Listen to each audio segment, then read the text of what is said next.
اعوذ باللہ من الشیطان الرجیم بسم اللہ الرحمن الرحیم فأغویناکم انا کنا غاوین فإنہم یومئذ فی العذاب مشترکون صدق اللہ العظیم۔ تابع اور متبوع کا ذکر چلا آ رہا تھا، یعنی پیر اور مرید، یعنی عبادت کروانے والے اور عبادت کرنے والے، ان کا ذکر چلا آ رہا تھا۔ اسی سلسلہ کلام میں فرمایا فَأَغْوَيْنَاكُمْ، جو عبادت کروانے والے تھے، جو گمراہ کرنے والے تھے، وہ کہیں گے فَأَغْوَيْنَاكُمْ، پس ہم نے تمہیں گمراہ کیا، بھٹکایا۔ یہ ایک سوال ہے، استفہام ہے، کیا ہم نے تمہیں گمراہ کیا؟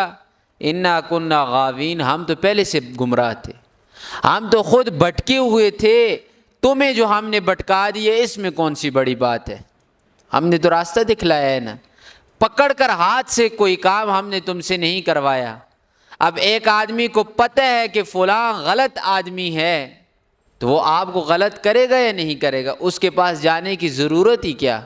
کل تو آپ کوئی بہانہ نہیں بنا سکتے کہ اس نے مجھے گمراہ کیا ہے، اس نے مجھے راہ سے ہٹایا ہے۔ وہ قیامت والے دن وہ گمراہ لوگ کہیں گے ہم تو تھے ہی گمراہ، تم ہمارے پاس آئے کیوں ہو؟ اللہ فرماتے ہیں فَإِنَّهُمْ يَوْمَئِذٍ، اس قیامت والے دن تابع اور متبوع، یعنی عبادت کرنے والے اور کروانے والے دونوں، فی العذاب مشترکون، عذاب کے اندر شریک ہوں گے، دونوں کا عذاب ہوگا۔ یہ بات الگ ہے، کسی کو زیادہ ہوگا، کسی کو کم ہوگا، لیکن عذاب سب کو ہوگا۔ اِنَّا كَذَلِكَ نَفْعَلُ بِالْمُجْرِمِينَ، بے شک اسی طرح ہم کرتے ہیں مجرم لوگوں کے ساتھ، یہ دستور ہے اللہ کا۔ پہلے بھی عرض کیا تھا کہ دنیا کا قانون اور آخرت کا قانون اللہ کا علیحدہ ہے۔ کبھی کبھی آپ دنیا کے اندر دیکھتے ہیں کہ ایک اتنا بدکار آدمی ہے کہ ہر قسم کی برائی اس کے اندر ہے، لیکن پوری زندگی اسے کچھ بھی نہیں ہوتا، دنیا سے چلا جاتا ہے۔ کبھی کبھی ظالم بھی بچ کر نکل جاتا ہے، لیکن قیامت میں یہ دستور نہیں ہوگا۔ قیامت میں اچھے کو اچھائی ملے گی اور برے کو برائی ملے گی۔ اللہ فرماتے ہیں اِنَّا كَذَلِكَ نَفْعَلُ بِالْمُجْرِمِينَ، یعنی قیامت والے دن ہمارا یہی معاملہ ہوگا مجرموں کے ساتھ۔ اِنَّهُمْ كَانُوا إِذَا قِيلَ لَهُمْ، اب دنیا کی بات آ رہی ہے۔ اِنَّهُمْ، بے شک یہ لوگ، یعنی کافر، مشرک اور نافرمان لوگ، كَانُوا إِذَا قِيلَ لَهُمْ، یہ دنیا کے اندر تھے کس حالت میں؟ اذا قیل لهم، جب کہا جاتا ان سے لا الہ الا اللہ، کہ نہیں ہے کوئی معبود سوائے اللہ کے، یعنی توحید کی بات جب ان سے کی جاتی، یستکبرون، تو یہ کیا کرتے؟ تکبر کرتے، لا الہ الا اللہ کو کبھی بھی مانتے نہیں، بلکہ جواب لا الہ کے بعد ان کا کیا ہوتا؟ وَيَقُولُونَ، یہ کہتے اِنَّا لَتَارِكُوا، کیا ہم چھوڑ دیں آلِهَتِنَا، اپنے معبودوں کو، لِشَاعِرٍ مجنون، ایک دیوانے اور شاعر کے لیے، نعوذ باللہ ثم نعوذ باللہ۔ یہ شاعر اور مجنون انہوں نے محمد الرسول اللہ کو کہا۔ محمد الرسول اللہ کہتے لا الہ الا اللہ لعلکم تفلحون، لوگو لا الہ الا اللہ کہو تاکہ تم کامیاب ہو جاؤ۔ جواب میں کہتے کہ اے محمد، تیرے ایک خدا کے لیے ہم اپنے 100 خداؤں کو چھوڑ دیں؟ تو ایک مجنون آدمی ہے، ایک شاعر آدمی ہے، تیری وجہ سے ہم اپنے معبودوں کو چھوڑیں؟ تو سورہ یاسین میں کیا فرمایا؟ یاسین والقرآن الحکیم، اے محمد الرسول اللہ، قسم ہے اس قرآن کی، وما علمناہ الشعر، ہم نے تجھے شعر نہیں سکھلائے، تجھے ہم نے شاعر بنا کر نہیں بھیجا، انک لمن المرسلین، تجھے ہم نے رسول بنا کر بھیجا۔ وہ جواب مل گیا۔ دوسری جگہ پر فرمایا وما صاحبکم بمجنون، نہیں ہے تمہارا ساتھی محمد مجنون، پاگل نہیں، دیوانہ نہیں۔ تو انہوں نے کہا کیا ہم چھوڑ دیں شاعر اور مجنون کہنا؟ اسی آیات کریمہ کے ذیل کے اندر مفسرین نے ایک واقعہ لکھا ابو محذورہ کا۔ ابو محذورہ یہ پہلے کافر تھے، کلمہ نہیں پڑھا تھا، گلی سے گزرے، صحابی اذان دے رہے ہیں، حضرت بلال اذان سنی تو اذان کی نقل اتاری، ویسے ہی نقل اتاری، کبھی کبھی کوئی کام نقل کے اندر بھی اصل بن ہی جایا کرتا ہے۔ نقل اتاری تو محمد رسول اللہ صلی اللہ علیہ وسلم نے فوراً صحابیوں کو بھیجا کہ جاؤ پکڑ کر لاؤ کس نے نقل اتاری ہے۔ تو دیکھا ابو محذورہ ہیں، رسول اکرم صلی اللہ علیہ وسلم نے فرمایا پڑھو اذان دو دوبارہ ذرا، جو کلمات تم مذاق کے اندر تمسخر کے طور پر کہہ رہے تھے گلی کے اندر، انہیں ذرا اب اصل کے اندر کہو۔ تو ابو محذورہ رضی اللہ تعالیٰ عنہ کی بہت خوبصورت آواز تھی، کہا اللہ اکبر، پڑھتے گئے، لیکن جب آئے نا اشہد ان محمد الرسول اللہ کے اوپر، کہا کبھی نہیں پڑھوں گا۔ اشہد ان محمد الرسول اللہ پڑھوں گا تو میرے عقیدے کا کیا ہوگا؟ اشہد ان لا الہ الا اللہ پڑھوں گا تو میرے بتوں کا کیا ہوگا؟ میں تو یہ والے کلمات نہیں پڑھتا اونچے، آہستہ آواز کے اندر پڑھے انہوں نے۔ محمد رسول اللہ صلی اللہ علیہ وسلم نے فرمایا ابو محذورہ اونچا پڑھو، اشہد ان لا الہ الا اللہ کو اور اشہد ان محمد رسول اللہ کو 2 مرتبہ انہوں نے آہستہ پڑھا، 2 مرتبہ انہوں نے تیز پڑھا، اور پیغمبر علیہ الصلوۃ والسلام نے ان کی پیشانی کے بالوں سے پکڑا زور سے اور پکڑ کر کہا کہ پڑھو۔ اب کیا ہوا، اذان انہوں نے مکمل کر دی۔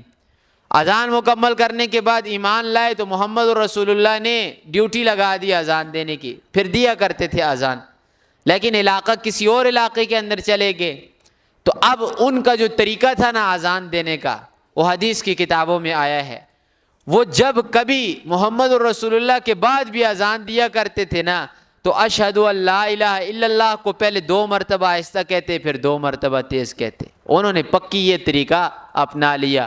سر کے پورے بال منڈوایا کرتے تھے، سارے بالوں کو منڈوا لیتے، لیکن ان بالوں کو کبھی نہیں منڈوایا، کہا کہ ان بالوں کے اوپر محمد رسول اللہ کا ہاتھ لگا ہوا ہے، کبھی نہیں منڈواتا ان کو۔ تو فرمایا یہ لوگ نہیں کہتے، بل جاء بالحق وصدق المرسلین، انہوں نے پیغمبر کو شاعر اور مجنون کہا، نہ غلط ہے، بل جاء بالحق، بلکہ یہ محمد رسول اللہ آئے ہیں کس کے ساتھ؟ سچ کے ساتھ۔ وصدق المرسلین، اور یہ کیا ہیں؟ تصدیق شدہ ہیں، پیغمبر ہیں، مرسلین ہیں۔ انکم لذائق العذاب العلیم، تم لوگ کیوں فکر کر رہے ہو کافرو؟ بے شک تم لوگ چکھو گے دردناک قسم کے عذاب کو، وہ تمہارے لیے ہم نے تیار کر رکھا ہے۔ وما تجزون الا ما کنتم تعملون، اور نہیں بدلہ دیا جائے گا تمہیں مگر تمہارے کیے کا، جو کچھ تم کرتے رہے ہو اس کا بدلہ تمہیں ملے گا۔ اللہ کا قانون ہے، اللہ کسی پر زیادتی نہیں کرتے، نہ ہی کافر پر اور نہ ہی مسلمان پر۔ ہاں عذاب سے بچیں گے کون؟ الا عباد اللہ المخلصین، مگر عذاب سے بچیں گے اللہ کے مخلص بندے۔ مخلص سے کیا مراد؟ چنے ہوئے بندے۔ ثم اورثنا الکتاب الذین اصطفینا من عبادنا، ہم ہر چیز کے لیے کچھ لوگوں کو چنتے ہیں۔ وہ مشہور حدیث ابن مسعود رضی اللہ تعالیٰ عنہ کی، کیا فرماتے ہیں؟ ان اللہ یعطی الدنیا من یحب ومن لا یحب، بے شک اللہ کی جو ذات ہے نا وہ دنیا دیتی ہے جسے پسند کرتی ہے اسے بھی، اور جسے پسند نہیں کرتی اسے بھی۔ اللہ جسے پسند کرتا ہے اسے بھی دنیا دیتا ہے، جسے پسند نہیں کرتا اسے بھی دنیا دیتا ہے۔ پیغمبر علیہ السلام نے کیا فرمایا؟ لوگوں اگر اللہ کے ہاں اس دنیا کی قیمت ایک مچھر کے پر کے برابر ہوتی تو اللہ کی قسم اللہ ایک گھونٹ پانی کا کبھی کافر کو نہ دیتے، لیکن کوئی وقت دنیا کی نہیں، اس لیے قاعدہ اور قانون کیا بنایا؟ جسے پسند کرتے ہیں اسے بھی دنیا دیتے ہیں، جسے پسند نہیں کرتے اسے بھی دنیا دیتے ہیں۔ لیکن آگے فرمایا وَلَا يُعْطِ الدِّينَ إِلَّا مَن يُحِبُّ، مگر دین اللہ اپنا ہر کسی کو نہیں دیتا، جسے اللہ پسند کرتا ہے، جسے اللہ چنتا ہے، دین اللہ اسی کو دیتا ہے۔ اور دوسری روایات کے اندر آیا ہے کہ لا یعطی الایمان، ایمان کا لفظ ہے کہ اللہ ایمان اپنے محبوب کے علاوہ کسی کو نہیں دیتا، جسے محبوب بناتا ہے اللہ اسے ایمان کی دولت دیتا ہے۔ تو فرمایا الا عبادک منہم المخلصین، مگر جو ہمارے مخلص بندے ہیں ان کو عذاب نہیں ملے گا، ان کے لیے کیا ہوگا؟ اولئک لہم رزق معلوم، اور ان کے لیے روزی ہوگی مقرر شدہ۔ کہاں پر؟ جنت کے اندر اور دنیا میں بھی۔ کیسی روزی ہوگی جنت میں؟ فواکہ، پھل ہوں گے، پھل کیسے؟ دنیا کے پھلوں کی بات نہیں ہو رہی، یہ جنت کے پھلوں کی بات ہو رہی ہے۔ سامنے درخت پر ذہن کے اندر خیال آئے گا کہ یہ درخت سے پھل کھاؤں، وہ پھل خود بخود آئے گا، یہ اسے کھائے گا، ادھر دوبارہ اسی طرح پھل لگ جائے گا۔ وَهُمْ مُكْرَمُونَ، انہیں عزت دی جائے گی، ہر جگہ سے ان کے لیے عزت کیسی؟ حوریں آئیں گی وہ بھی سلام کریں گی، فرشتے آئیں گے وہ بھی سلام کریں گے، یہ جنتی ایک دوسرے سے ملیں گے، ایک دوسرے کو سلام کریں گے۔ فی جنات النعیم، جنت کے باغات کے اندر ہوں گے، نعمتوں والے باغات، علی سرر متقابلین، اور تختوں کے اوپر بیٹھے ہوئے ہوں گے، یعنی تخت لگے ہوئے ہوں گے، ان کے اوپر قالینیں ہوں گی، پیچھے تکیے ہوں گے، متقابلین، ایک دوسرے کے آمنے سامنے ہوں گے، ایک دوسرے کا دیدار کریں گے۔ یطاف علیہم بکأس من معین، پھیرے جائیں گے، طاف یطوف کہا جاتا ہے طواف کو۔ ہم یہ جو طواف کہتے ہیں نا، لفظ طواف وجہ کیا ہے؟ کہ ہم کعبہ کے ارد گرد پھرتے ہیں۔ یطاف، پھیرے جائیں گے، علیہم، ان لوگوں کے اوپر، بکأس، پیالے، من معین، خالص شراب کے۔ یہ ادھر سے آ رہے ہیں، پیالے پھریں گے ادھر سامنے، وہ جو نوکر ہوں گے یا حوریں ہوں گی وہ پیالے لائیں گی سامنے اور پھیریں گی منہ کے آگے کہ کوئی پیے اس شراب کو۔ اب شراب کیسی ہوگی؟ بیضاء لذت للشاربین، سفید رنگ کی شراب ہوگی، لذت للشاربین، وہ عمدہ قسم کی ہوگی پینے والوں کے لیے، یعنی لذت دے گی۔ اب دنیا کی شراب اور آخرت کی شراب، دونوں کے اندر زمین و آسمان کا فرق ہے۔ ادھر کی شراب اور پیشاب دونوں ایک طرح کا ہے، اس کے اندر کوئی کسی قسم کا فرق نہیں۔ اتنا فرق ہے کہ پیشاب پئیں تب بھی طبیعت خراب انسان کی ہوتی ہے، لیکن انسان مدہوش نہیں ہوتا۔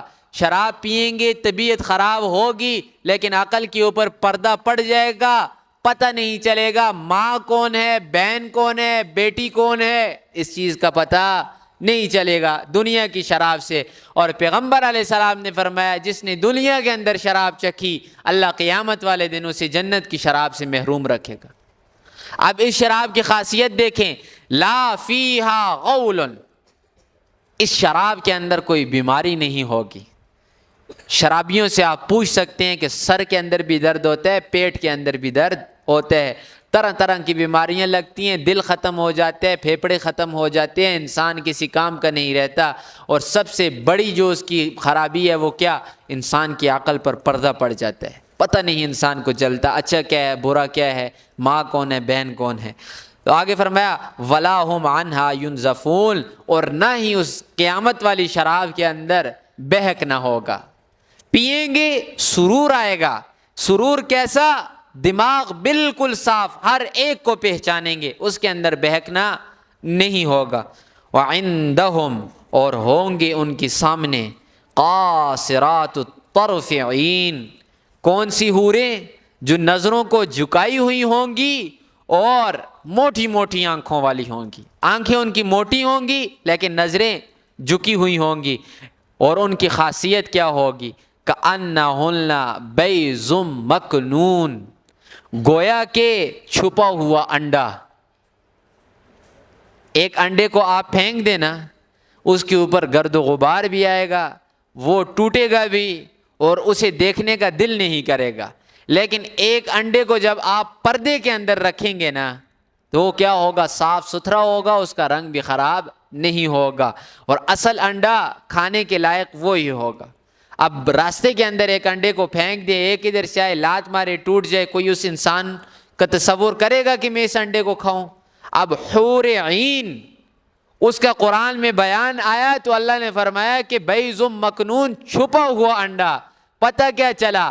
کہ عورت کو بھی ایسے ہی نازک رہنا چاہیے اور پردے کے اندر رہنا چاہیے جیسے کہ ایک انڈا۔ جیسے انڈے کو کوئی راستے کے اندر نہیں پھینکتا نا، تو ایسے ہی عورت کو بھی راستوں کے اندر پھیرنا نہیں چاہیے، پردے کے اندر۔ پہلے بھی عرض کیا تھا، عورت ہے ہی وہ جو پردے کے اندر ہے، جو پردے سے نکل گئی ہے وہ عورت نہیں ہے۔ مرد کے ناف سے لے کر گھٹنوں تک کی جگہ کو کیا کہا جاتا ہے؟ عورت۔ کیوں؟ چھپی ہوئی ہے یہ جگہ، اس کا نام عورت ہے۔ تو عورتوں کو بھی عورت اس لیے کہا جاتا ہے، یہ چھپی ہوئی ہیں، جب انہوں نے چھپنا چھوڑ دیا سامنے آ گئی پھر یہ عورت نہیں۔ اللہ سے دعا ہے عمل کی توفیق عطا فرمائے، آمین۔ الحمدللہ رب العالمین والعاقبۃ للمتقین والصلاة والسلام علی رسولہ محمد وآلہ واصحابہ اجمعین۔ اللہم حسر مرادنا ویسر امورنا بجاہک وجاہ حبیبک ونبیک محمد صلی اللہ علیہ وسلم، وانت المستعان وعلیک البلاغ ولا حول ولا قوة الا باللہ برحمتک یا ارحم الراحمین۔